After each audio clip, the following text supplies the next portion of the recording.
Good morning, Vande Mataram. State में chapter number 3 स्वाध्याय 3.4 का क्वेश्चन नंबर 3 आज हम देखेंगे।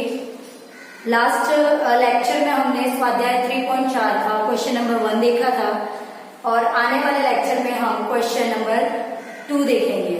ठीक है, सूचना जो हमने सूत्र में लिखवाए थे उस सूचना के आधार पर क्वेश्चन नंबर 3 हमारे सेकंड सूचना पर आ रहा था, सेकंड नंबर के क्रम पर था, अवर्गीकृत खंडित के आधार पर।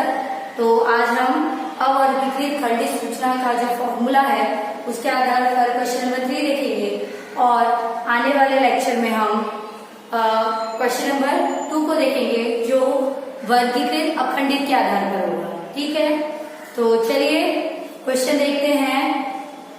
क्वेश्चन आपके स्क्रीन पे आपको दिखेगा। क्वेश्चन नंबर 3, एक कॉलेज में चयन किए गए 80 विद्यार्थियों की उम्र का निम्नलिखित कोष्ठक दिया है। उम्र देखिए, दो कॉलम जो है वो दो हैं, XI और FI के। मैं आपको बार बार कह रही थी कि जब दो कॉलम हो जिसमें चर मूल्य और आवृत्ति दी हो, ठीक है, तो यहाँ पे दो आपको कॉलम दिख रहे होंगे। XI 17, 18, 19, 20, 21, 22, 23 और उसके बाद जो आवृत्ति FI दिया है जिसमें विद्यार्थियों की संख्या दे रखी है। तो 11, 14, 22, 15, 8, 6, 4 ऐसे दर्शाए हैं। इसके आधार पर विद्यार्थियों की उम्र का मध्यिका ज्ञात करो।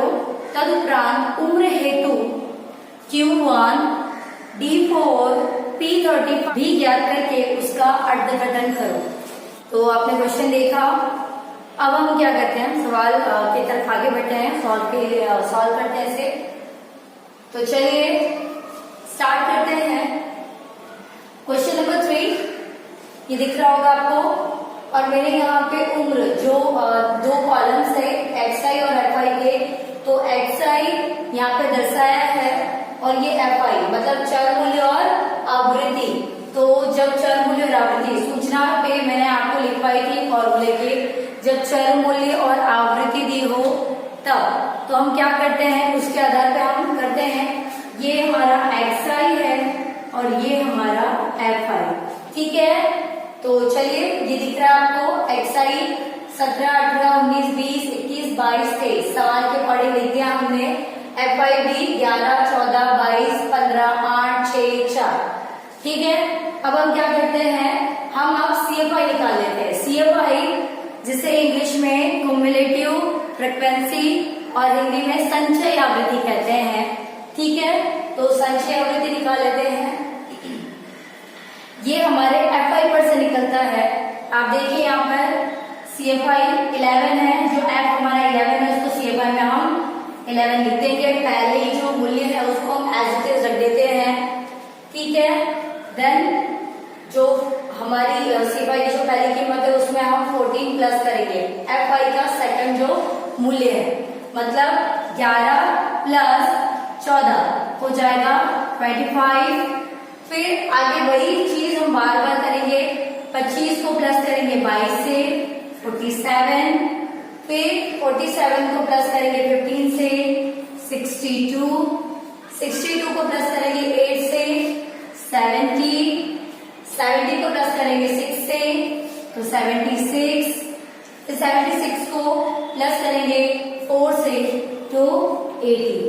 आपने क्वेश्चन में देखा था, आपको बता रहे थे कि 80 विद्यार्थी दिए हुए, तो हमारा टोटल हमारा जो N है वो आ गया हमारा 80। CFI का जो लास्ट की वैल्यू होती है वही हमारे FI का टोटल होता है, तो N बराबर 80। ठीक है, N हमेशा FI का होता है जैसा कि आपको मैंने बताया है। मैं यहाँ लिख देती हूँ कुल योग।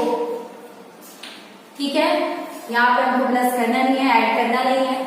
आगे बढ़ते हैं, हमको सवाल में क्या ज्ञात करना है, तो देख लेते हैं। M Q1 D4 P32 ये हमको ज्ञात करना है, इसलिए मैंने यहाँ पे क्वेश्चन मार्क लगाया हुआ है। ठीक है, आगे बढ़ते हैं। तो चलिए पहले M ज्ञात करते हैं। मैंने यहाँ पे सब में फॉर्मूला लिखा है, बस हमें शॉर्ट आउट करना है। तो M का जो फॉर्मूला है मध्यिका जिसे हम दर्शाते हैं m से, तो m बराबर n प्लस 1 डिवाइड बाई 2 वाव। तो यहाँ पे हम कीमत n हमारा कितना है 80 प्लस 1 डिवाइड बाई 2 वाव अवलोकन। ठीक है, तो 80 डिवाइड कर देते हैं, 80 प्लस 1 81, 81 भागे 2 कितना हो जाएगा 40.5। दिखा आपको। अब देखिए 40.5 जो आया है वह अवलोकन, इसके लिए हम क्या करेंगे, मैंने यहाँ पे कुछ चीजें लिखी हैं। CFI में देखने पर XI का मूल्य, हम CFI में इस कीमत को ढूंढेंगे, देखेंगे और उसके आधार पे हम XI की जो कीमत होगी उसे लेंगे, वो हमारा मध्यिका होगा। मैं बताती हूँ आपको कितनी कीमत है 40.5। तो 40.5 के लिए हम CFI में जाएंगे, CFI में देखेंगे। तो देखिए थोड़ा अज्यूम करना पड़ेगा, कैसे मैं बताती हूँ। यहाँ पे 11 है, इट मीन्स आप यहाँ पे ऐसा मानेंगे कि ये 1 से 11 है, फिर ये 11 है इसलिए स्टॉप कर देंगे, फिर आगे 12 से 25 इसमें है, फिर ये 25 तक है इसलिए स्टॉप, फिर 26 से 47 तक इसमें है। ऐसे करते हुए आप एज्यूम करेंगे, ठीक है। तो हम देख लेते हैं 40.5 हमारा किस में आ रहा है। तो देखिए ये 25 तक ही है, मतलब 26 से 47 तक इसके अंदर है। तो देखिए 40.5 जो 47 के अंदर आ रहा होगा, मतलब इस वाले मूल्य में हमारा 40.5 आ रहा है, क्योंकि ये 26 से 47 तक है। थोड़ा अज्यूम कीजिएगा, क्योंकि आप जब ऐसा करेंगे तब ये सवाल आप कर पाएंगे। बहुत टफ नहीं है पर थोड़ा सा ट्रिकी है। तो 47.5 में हमारा 40.5 आ रहा है, तो इसके आधार पर हम ऐसे जाएंगे, ठीक है। तो कौन सी कीमत आ रही है हमारी 19, दिख रहा है आपको। मतलब यहाँ पे XI में हम देखेंगे कितना आ रहा है, तो 19, मतलब M हमारा कितना होगा 19। समझ में आया आपको कि जो कीमत आएगी वह अवलोकन, उस अवलोकन को हम हमारे क्वेश्चन में देखेंगे कि CFI में किस में आ रहा है, और उसके बाद हम उसको ध्यान में रखते हुए XI में वो मूल्य देखेंगे, जिससे हमें हमारा आंसर मिल जाएगा। इसीलिए मैंने यहाँ लिखा है CFI में देखने पर XI का मूल्य। ठीक है, आगे बढ़ते हैं। M हमें मिल गया, अब हम जाते हैं Q1 की तरफ, क्योंकि ये हमें ज्ञात करना है। तो Q1 चतुर्थक 1 ज्ञात करना है, J के जगह पे 1 आ जाएगा, फिर N हमारा 80 है प्लस 1 डिवाइड बाई 4 वाव अवलोकन।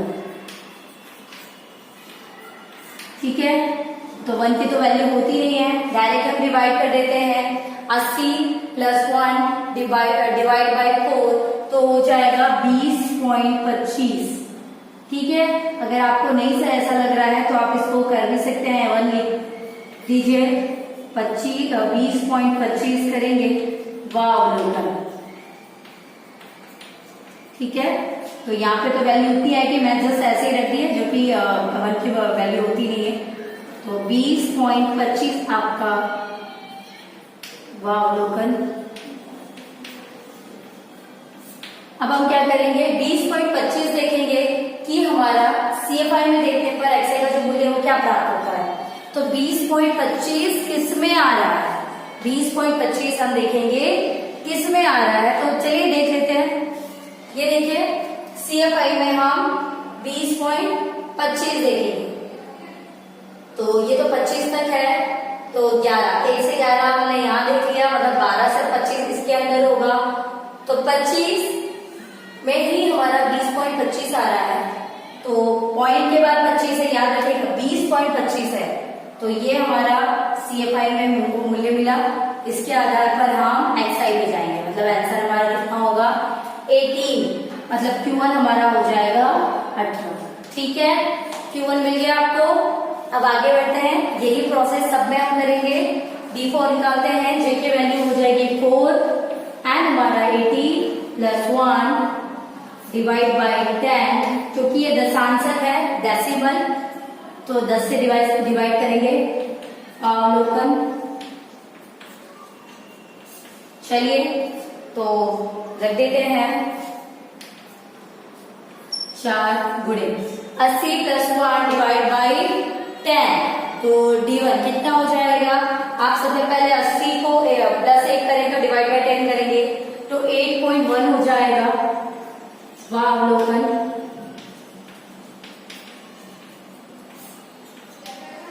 अब आप क्या करेंगे? 4 को मल्टीप्लाई कर देंगे 8.1 के साथ, तो जो आंसर होगा वो होगा कितना? तो 32.4।